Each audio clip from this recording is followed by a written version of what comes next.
layers and layers and layers of information are coming out, not just because objects are being examined in detail, but also because new technologies can be applied to them. Was the mask created for Tutankhamun or for someone else? For more than 3,300 years, one of history's most recognizable treasures may have been hiding an incredible secret, not a harmless misunderstanding or a simple historical error, but a carefully concealed truth hidden beneath nearly 22 pounds of solid gold. That mystery only began to unravel when researchers used advanced quantum imaging technology to examine the famous funerary mask of King Tutankhamun.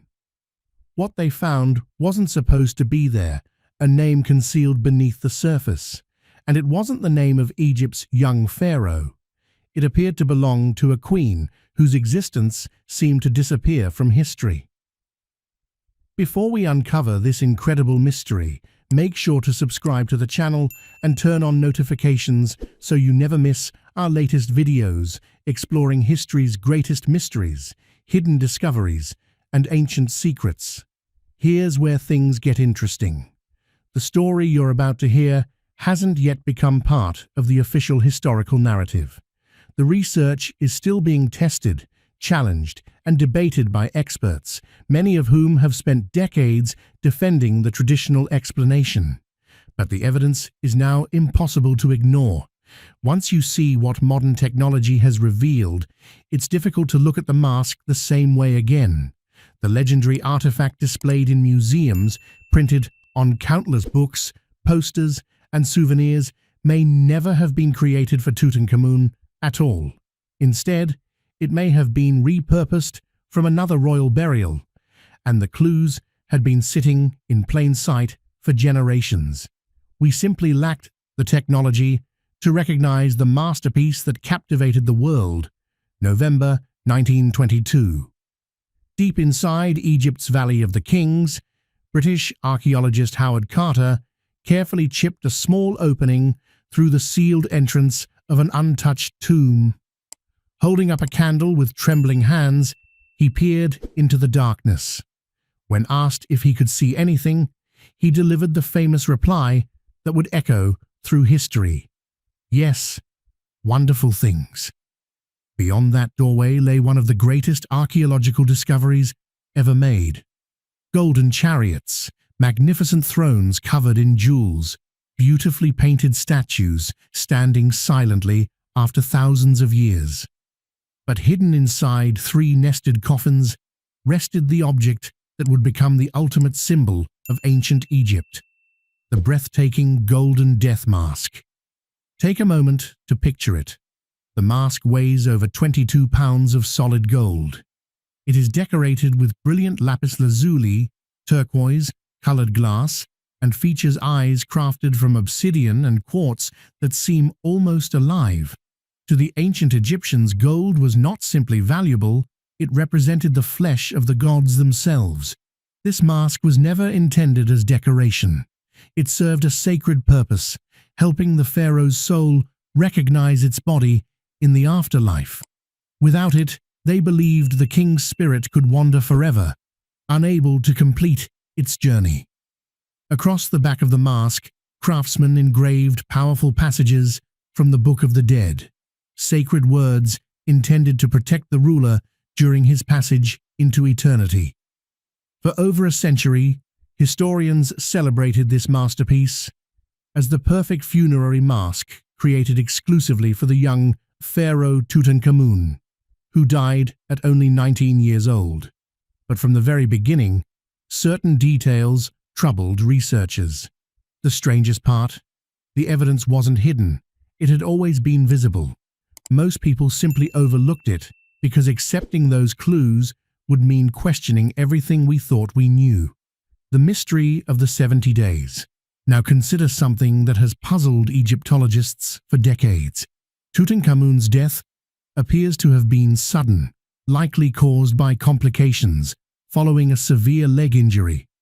Ancient Egyptian tradition required every pharaoh to be completely mummified and buried within exactly 70 days. Not sooner, not later. Think about the enormous challenge that created. Within those 70 days, workers would have needed to excavate an entire royal tomb from solid rock, construct 3 richly decorated coffins that fit perfectly inside one another, prepare thousands of burial objects, and somehow produce a spectacular 22-pound solid gold funerary mask, complete with intricate engraving, delicate stone inlays, and carefully carved hieroglyphic inscriptions, all after a death no one expected. That timeline raises difficult questions. The tomb itself appears unusually modest for a king. Compared with the grand resting places of other Egyptian rulers, it is surprisingly small. Some of the wall paintings seem unfinished, as though artists abandoned their work before completing it. Even the massive stone sarcophagus shows damaged corners, suggesting workers may have chipped pieces away in haste simply to fit it inside the burial chamber. Then archaeologists noticed something even stranger. Many of the burial treasures didn't appear to have been made specifically for Tutankhamun. Several statues displayed facial features unlike his own. Some jewelry seemed designed for a woman rather than a young male pharaoh.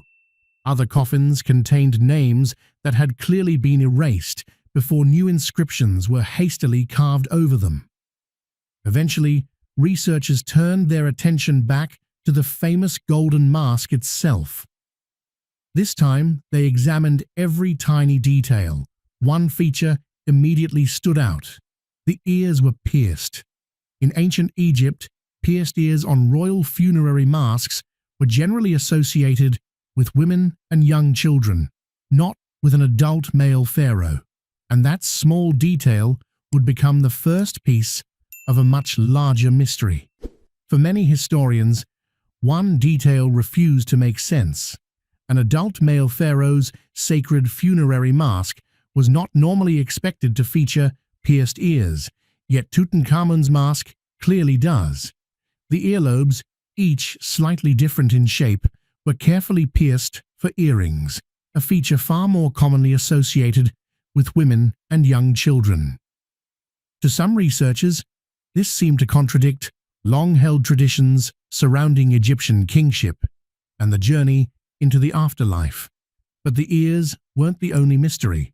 The face itself appeared unusually soft and graceful. Some experts believed its features looked almost feminine. Even more puzzling, the gold used for the face carried a faint reddish tone, while the striped headdress was made from a slightly different shade of gold. If the entire mask had been created as one masterpiece, why didn't the metal match perfectly?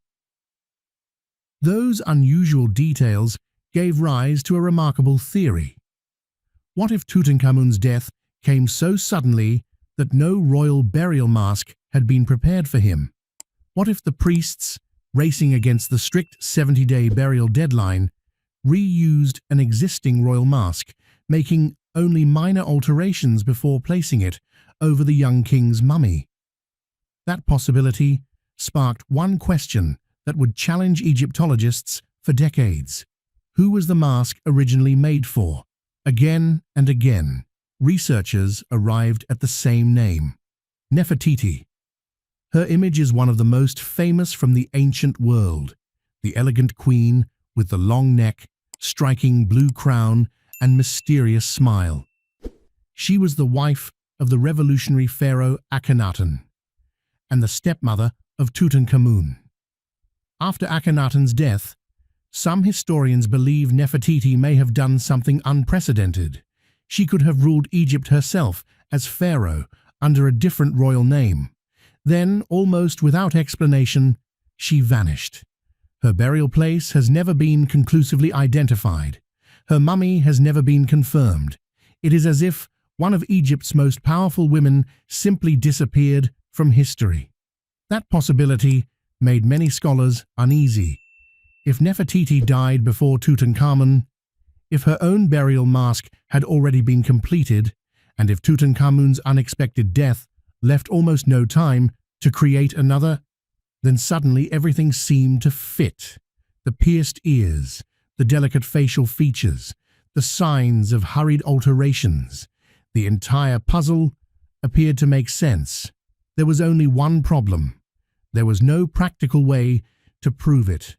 The only way to examine what lay beneath the mask would have required damaging one of the world's greatest archaeological treasures, a risk no museum or government would ever allow.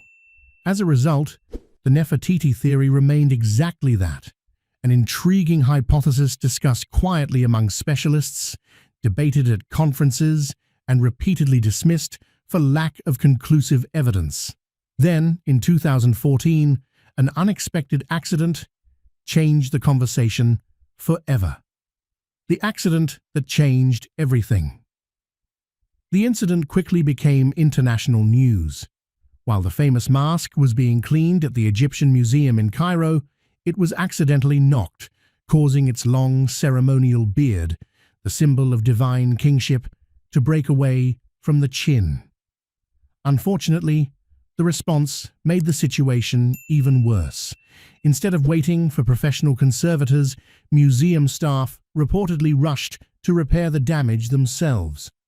They reached for a powerful industrial epoxy, the kind commonly used for heavy-duty repairs, and glued the beard back into place. The result was impossible to hide. Excess adhesive spread across the golden chin, leaving visible marks on one of Egypt's most treasured artifacts. People around the world were shocked. A masterpiece that had survived more than 3,000 years had been damaged during a modern restoration attempt. To correct the mistake, Egyptian authorities assembled an international conservation team, led by German expert Christian Ekman. For Ekman, this was more than a restoration project. It was an opportunity to investigate one of Egyptology's greatest mysteries. Before removing the failed repair, his team carefully examined the mask using X-ray fluorescence, XRF technology. If the famous Nefertiti theory were true, this scan might finally reveal it. The idea was simple. If the face had originally belonged to another mask and had later been attached to Tutankhamun's, the scientific analysis should detect differences in the gold, hidden joints, or evidence of later modifications. For the first time, modern technology offered a chance to test a mystery that had remained unanswered for generations. If the face had truly been removed from another mask and attached to this one, the XRF analysis should have revealed clear evidence. Differences in the gold's composition, hidden solder seams, or chemical traces of later alterations would all have been visible. Confident in that approach, Ekman's team spent months examining every millimeter of the mask.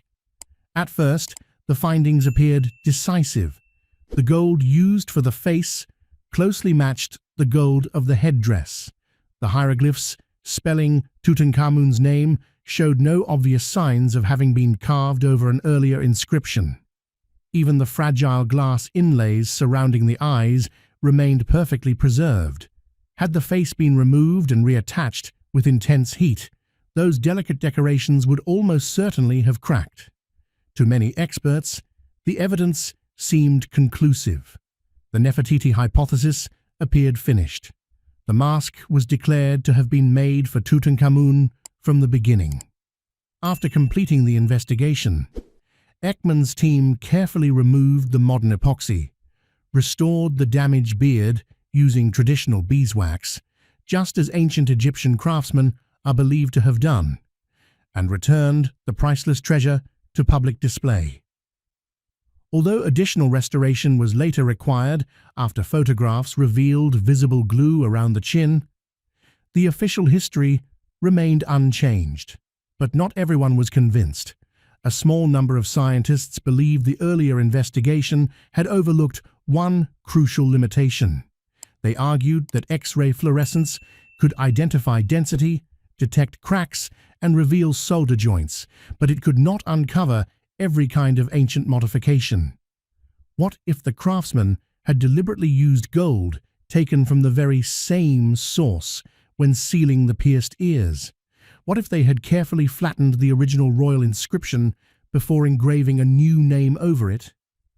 What if every alteration had been carried out with such extraordinary precision that the seams became invisible, even under modern X-ray analysis? In that case, traditional scanning methods would reveal nothing. X-rays cannot reconstruct the complete history of a piece of metal. They cannot determine whether gold has remained untouched since it was first cast, or whether it has been repeatedly heated, reshaped, and worked over centuries. To answer that question, researchers would need an entirely different kind of technology, one capable of detecting microscopic changes preserved deep within the metal itself. By 2024, some scientists believed that technology had finally arrived. The scan that reopened the mystery.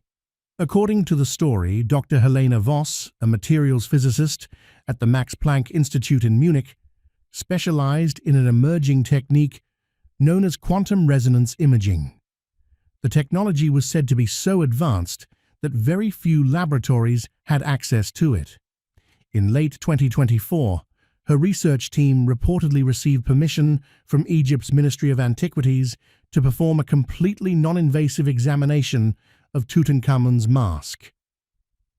Officially, the project was described as a calibration exercise intended to test the equipment on ancient gold. No one expected it to challenge decades of accepted conclusions. The scan reportedly took place after the Grand Egyptian Museum had closed for the evening. As the machine operated, the famous mask rested motionless beneath the scanner, while streams of data appeared across several computer screens. For hours, everything seemed perfectly ordinary. The results agreed with the earlier examinations. Then the instrument focused on the royal cartouche, the oval frame containing Tutankhamun's name. According to the account, the atmosphere inside the room changed instantly. The imaging system appeared to detect an unusual pattern beneath the visible hieroglyphs, suggesting that the metal in that precise location had experienced extensive hammering, scraping, and reworking unlike anywhere else on the mask. Believing there might be an error, the team reportedly repeated the scan. The same pattern appeared again. The equipment was recalibrated. Once again, the results remained unchanged. One researcher later claimed the data seemed to indicate that an earlier inscription may have been deliberately erased before a new royal name was engraved over it. But that was only the beginning, the hidden structure beneath the gold. The researchers then expanded their analysis to examine the entire mask. According to the story, what they discovered challenged many long-standing assumptions. The first surprise involved the ears. Earlier X-ray studies had suggested they were made from solid gold. However, the newer imaging allegedly revealed two perfectly shaped cylindrical plugs hidden inside the earlobes. The interpretation offered was extraordinary. The original pierced holes may have been carefully filled, using gold of an almost identical composition, before being hammered and polished so precisely that the repairs became virtually impossible to detect with earlier technology. If true, it would suggest the mask had originally been intended for someone who wore earrings. The second finding centered on the face itself. The report claimed the scanner identified what researchers described as a thermal ghost surrounding the edge where the face meets the striped headdress. According to the interpretation, this microscopic pattern could indicate that the metal along that boundary had once been heated differently from the surrounding gold, raising new questions about whether the mask had undergone complex modifications during antiquity. According to the theory, the evidence didn't stop there. Researchers claimed the face wasn't attached from the front at all. Instead, they believe it may have been fitted from behind, using an advanced heating technique that left no visible seam. X-rays couldn't detect it, but the metal itself supposedly preserved microscopic signs of the alteration. The team then attempted a digital reconstruction of the erased inscription. Minutes later, an older royal name reportedly appeared beneath Tutankhamun's cartouche. According to the claim, it wasn't Tutankhamun at all. It was Nefer-Neferuaten, the royal name many scholars associate with Nefertiti. If this interpretation were true, it would suggest an astonishing sequence of events. After Tutankhamun's unexpected death, priests facing the strict 70-day burial deadline may have reused Nefertiti's burial mask. They could have sealed the pierced ears, replaced the face, erased the original name, and engraved Tutankhamun's instead, before placing the mask on the young king's mummy. Today, millions admire the famous golden mask, believing it was created for Tutankhamun. But if this controversial theory is ever confirmed, it would mean one of history's greatest treasures has been hiding the identity of another ruler for over 3,300 years. It's important to note that these claims have not been accepted by mainstream Egyptology and remain unverified. Even so, they raise fascinating questions. If the mask was originally made for someone else, what other secrets might still be hidden inside Tutankhamun's tomb? And if Nefertiti's mask was reused, where is the one that was truly made for her? What do you think? Share your thoughts in the comments and don't forget to like and subscribe for more ancient mysteries and historical discoveries.